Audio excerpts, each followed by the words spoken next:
For most of history, building a city came with some serious limitations. You were limited by the water you could find, the waste you couldn't get rid of, and the diseases that came with it. For thousands of years, a city could only get as big as the nearest river or spring would allow. It was a hard ceiling on how big you could grow, how powerful you could become. But one civilization didn't just bend that rule, they completely broke it. They built rivers in the sky. And by doing that, they didn't just create an empire. They invented a whole new idea of what a city could be. This is the story of the ancient water hack that turned Rome into a superpower. In the beginning, Rome was just like any other town. It started on the banks of the Tiber River, which gave it water for drinking, farming, and cleaning. Early Romans also used local springs, which they treated as sacred. For a long time, that was enough. But Rome wasn't content to stay small. It had this relentless ambition, a drive to expand that saw its population explode from a few villages into a massive city. By the early imperial period, around 1 million people called Rome home. A city that big had never existed in the Western world, and it was bursting at the seams. The Tiber River, once a source of life, had turned into a public sewer, choked with the waste of 1 million people. The risk of waterborne diseases like typhoid and dysentery was enormous. The city was, quite literally, poisoning itself. This wasn't just an inconvenience, it was a crisis. How do you get clean water to 1 million people before modern industry? How do you stop a megacity from drowning in its own filth? Rome's future, its ability to be the capital of a huge empire, was threatened by this one basic problem. It had hit the limit of what was thought possible, and the solution had to be something truly bold. The Roman answer wasn't to dig more wells or hope for cleaner springs. Their solution was to completely rewrite the rules of engineering. If there wasn't enough clean water in the city, they'd just go get it. They traveled miles into the nearby mountains, found clean springs, and then, through sheer genius, they brought that water all the way back to Rome. This was the invention of the Roman aqueduct. The word aqueduct comes from the Latin aqua, water, and ducere, to lead, which sounds simple, but these things were so much more than canals. They were man-made rivers, masterfully engineered to stretch for dozens of miles, defying gravity and terrain to deliver a constant flow of life right into the heart of the empire. The first one, the Aqua Appia, was built in 312 BCE. It was a pretty modest, 10-mile-long underground channel, but it proved the concept worked. From there, an incredible network exploded into existence. Over the next 500 years, Roman engineers built 11 major aqueducts just for the capital. Famous names like the Aqua Marcia and Aqua Claudia became the arteries of the empire, with some stretching over 50 miles long. At their peak, these systems poured a mind-boggling amount of water into the city. We're talking tens of millions of gallons every single day. That was an insane amount of water for an ancient city, often more per person than many modern cities had until the 20th century. These weren't just pipelines. They were giant statements of power, declaring that Rome could command nature itself. The image of the aqueduct, with its famous arches marching across the land, became a symbol of Rome as powerful as its legions. But it all raises a huge question.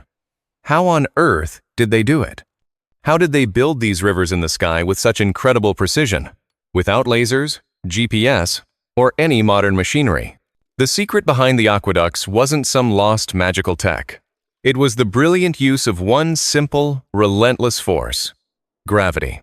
The entire system, from a mountain spring 60 miles away to a fountain in downtown Rome, was built to flow downhill. This meant they needed an almost unbelievable level of precision. The slope had to be just right. If it was too steep, the rushing water would tear up the channel. Too shallow, and the water would pool and get stagnant. Roman engineers managed to find the perfect, gentle slope, usually somewhere between 1 inch 3,000 and 1 inch 4,800. That means for every 4,800 feet it traveled forward, the aqueduct would only drop by 1 foot. To maintain that tiny, consistent slope over miles of unpredictable land was the real mark of their genius. To pull this off, they used some surprisingly simple tools. Their main level was a chorobates, a 20-foot-long wooden bench with a channel cut in the top. They'd fill it with water, and if the water was level, so was the bench. To make sure their lines were straight, They used a groma, which was basically a pole with a cross at the top and plumb lines hanging down. For trickier angles over long distances, they had the dioptra, a more advanced tool for measuring angles with incredible accuracy.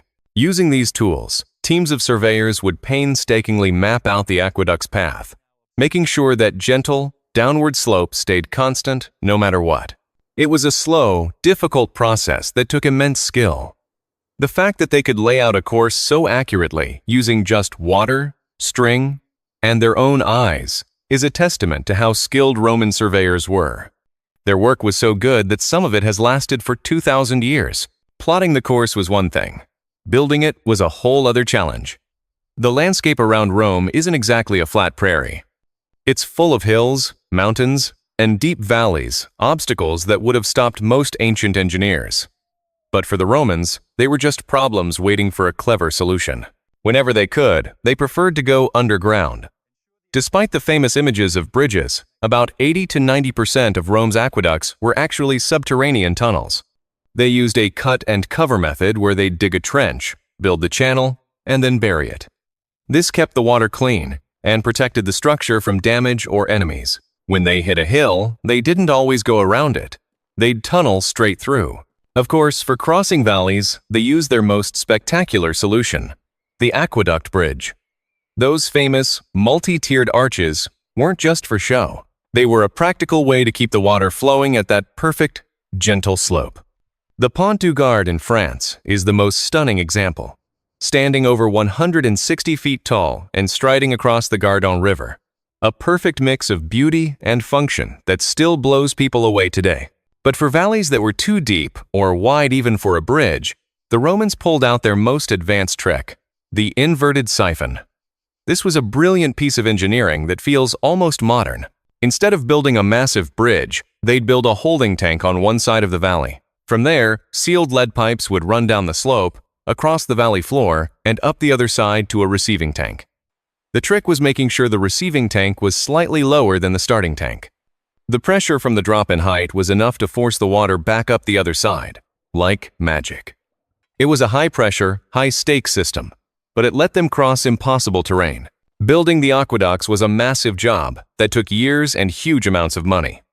But the Romans were masters of logistics, and they had a secret weapon, opus caementicium, or Roman concrete.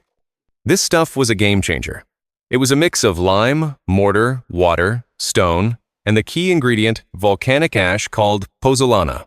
This ash caused a chemical reaction that made the concrete incredibly strong and durable. Even better, it could set underwater, which was perfect for building bridge piers. The water channel itself, called the specus, was carefully built. It was usually big enough for a person to crawl through for repairs, and was lined with waterproof cement to stop leaks and keep the water pure. The workforce was a mix. Sometimes, Roman legions, who were also expert engineers, were put to the task, but construction also relied on civilian contractors, and, a grim reality of the time, a huge amount of slave labor. And the job wasn't over when the building stopped. These systems needed constant upkeep. Settling tanks were built along the way to let dirt and debris sink. A special crew of water workers, the aquarii, were in charge of inspections and repairs. They would actually crawl through the channels to chip away mineral buildup, like ancient plumbers, to keep the water flowing smoothly. The level of organization here is just incredible. It shows a society capable of long-term planning that rivals our own. If you're enjoying this deep dive into how ancient civilizations built their world, do us a favor and subscribe and hit that notification bell. You won't want to miss what we explore next. So, why go to all this trouble? Because the Romans knew that controlling water meant controlling their own destiny. The aqueducts didn't just bring water. They brought health, wealth, and power. They were the hack that let Rome truly become a superpower. First, public health. The massive flow of fresh water was used to constantly flush the city's sewers, including the famous Cloaca Maxima, or greatest sewer. This was a revolutionary sanitation system. By washing away waste, it drastically cut down on deadly waterborne diseases. This alone allowed 1 million people to live so closely together without being constantly wiped out by plagues, a feat that wouldn't be matched in Europe for another 1,000 years. But the aqueducts did more than just keep people from getting sick. They created an amazing quality of life. The best example of this was the public bath, or thermae. These weren't just places to wash. Fed by the endless water from the aqueducts, they were massive public complexes for leisure. A Roman could go there to work out, relax in pools of different temperatures, get a massage, read in a library, or even make business deals. Places like the baths of Caracalla could hold thousands of people at once. They were the social hubs of the city, and they were open to almost everyone, rich or poor. Water became part of the city's personality. Hundreds of public fountains offered free, clean water to everyone. If you were wealthy, you could even pay a fee to have water piped directly into your house. The constant sight and sound of flowing water was a symbol of Rome's power and wealth. It also fueled the economy, powering mills for grinding grain and supplying water for businesses. In every way, the aqueducts were the lifeblood of the capital. When the Western Roman Empire fell, things went downhill. Without a central government to manage them, many of the aqueducts fell apart. The channels clogged, the arches crumbled, and the rivers in the sky dried up. For centuries, the advanced Roman knowledge of hydraulics was mostly lost, but the legacy never completely vanished. The ruins of the aqueducts, like the Pont du Gard in France, or the incredible arches in Segovia, Spain, were a silent reminder of a lost age of genius. They were so impressive that people in the Middle Ages thought they must have been built by giants or with magic. Then, during the Renaissance, people became fascinated with classical knowledge again. Engineers studied the works of Roman writers like Vitruvius, who had written all about these systems. The principles of Roman water management were rediscovered and became the foundation for our modern water supply systems. In a very real way, the pipes that bring clean water to your home today are direct descendants of the channels built 2,000 years ago. Amazingly, some of these ancient structures are still working. The Aqua Virgo, an aqueduct built in 19b CE, has been repaired over the centuries and, to this day, still feeds one of the world's most famous fountains, the Trevi Fountain in Rome. When you stand there, you're seeing the end point of an ancient water hack that has survived for over 2,000 years. The aqueducts were way more than just plumbing. They were a technology of empire. They allowed Rome to support a population and a quality of life that was simply unmatched, cementing its status as the center of the world.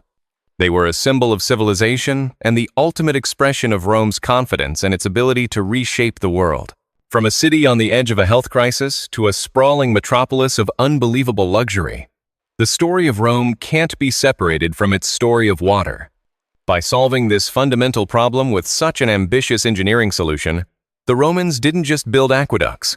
They built the foundation of their superpower. They proved that with enough ingenuity and concrete, you could bend nature to your will. Thanks for watching.